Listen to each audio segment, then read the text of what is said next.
Change your diet, change your life, change the planet.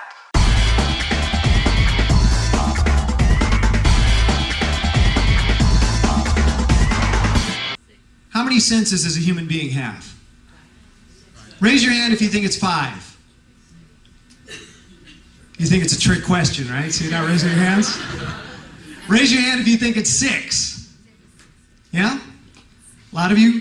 Raise your hand if you really don't know and you're afraid to raise your hand. Okay, good. Because you still think it's a trick question, right? Right. Guess what? You have 9 senses. 9. 9 that all scientists agree on. There are more that different people have come across, and not everybody agrees on them yet. But we are in agreement across the board of science that human beings have 9 senses. Taste, touch, smell, sight, and hearing. But we also sense heat. Okay? I don't have to touch a stove to know that it's hot. I can sense the heat from a distance. I can sense cold. We can also sense pain. And that is a completely different system in the body. It's a completely different network than the sense of touch. That's called nociception.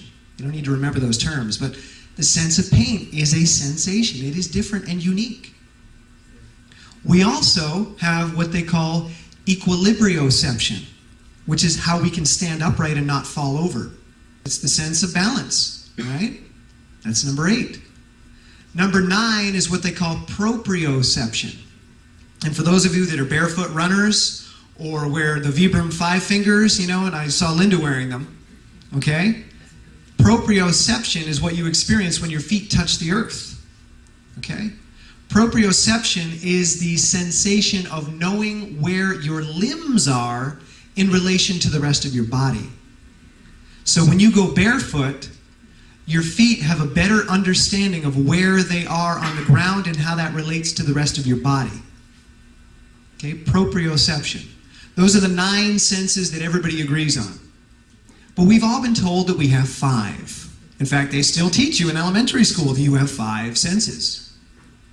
What are the 3 primary colors? Sam, say them out loud, somebody? Red, green, and blue is correct.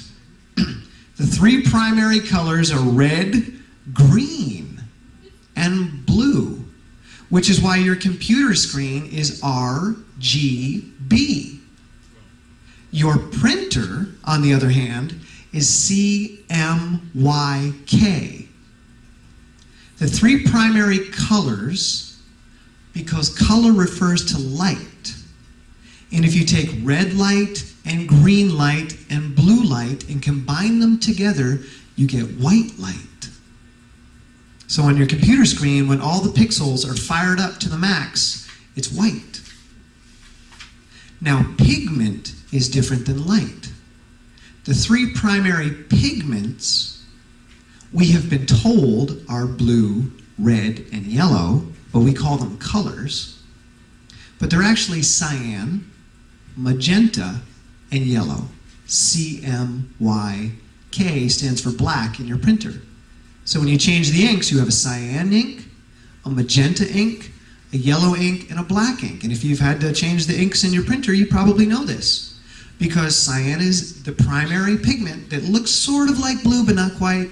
Magenta, primary pigment, doesn't even really look like red. It looks like your shirt. Okay? So the point of me saying these things is that we have been taught a lot of things in life that aren't quite accurate. But yet for some reason our culture still teaches them. And it's not that we're being taught these things amongst each other in popular culture. We're being taught in school certain inaccuracies.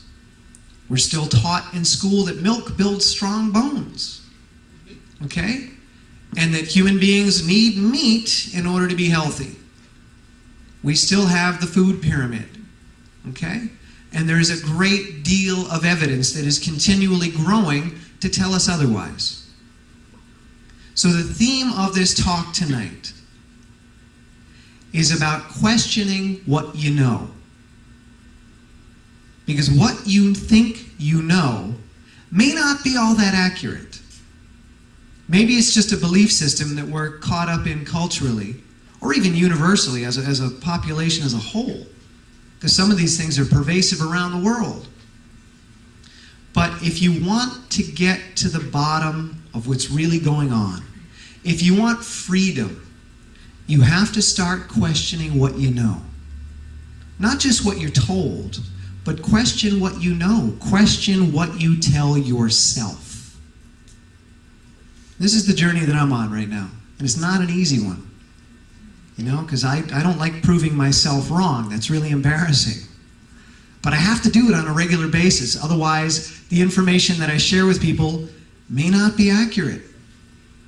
I have to put myself under the microscope every time I do research, every time I prepare a talk. I have to look, is this accurate?